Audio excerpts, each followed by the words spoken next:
People talk about your power, people talk about your volume, and I know a lot of people tend to mix those up, but there is a difference, right? Some people have one punch knockout power, some people have incredible volume. As a fight fan, I mean, putting GSP down, right, with the way your technique is and the way you fighting, you know, Robbie, was your strategy always to go into fights and being like, yo, if I could just put the pace on people, stand in front of them and keep swinging at them, like I'll get them where I need them? Or like, what was your strategy with this? Because you're known as such a high volume striker. Mm-hmm. Yeah, I always like to put pressure on the guy, use that like the intensity and the pace of the fight as a weapon, right? Try to make them fold.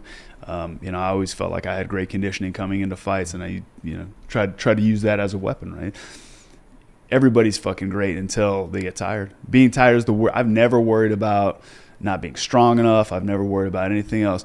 Being tired in a fight when somebody's trying to smash you that's the worst thing. It's like my biggest nightmare. Mm-hmm. That's the main thing I always worried about.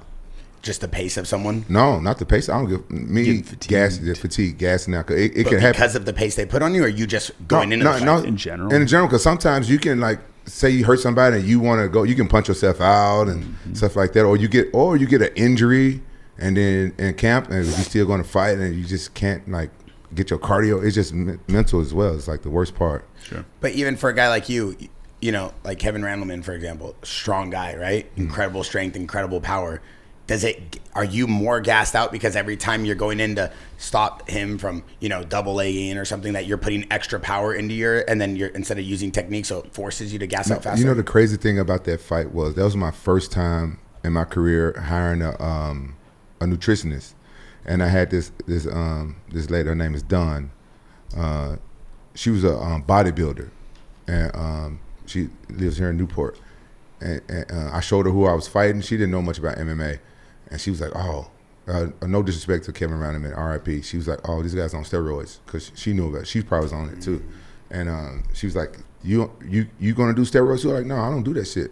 She said, but how can he do it? Anyway, she said, I'm gonna have to train you, and you're gonna have to drink nothing but water. And she put me on a diet where I had to eat 6 times a day. She said, you can't have nothing but water. I was like, why? She said, because a couple of days before your fight, I'm gonna let you drink orange juice, apple juice, whatever, and it's gonna give you like extra strength, gonna make you feel like you on steroids. I didn't believe her.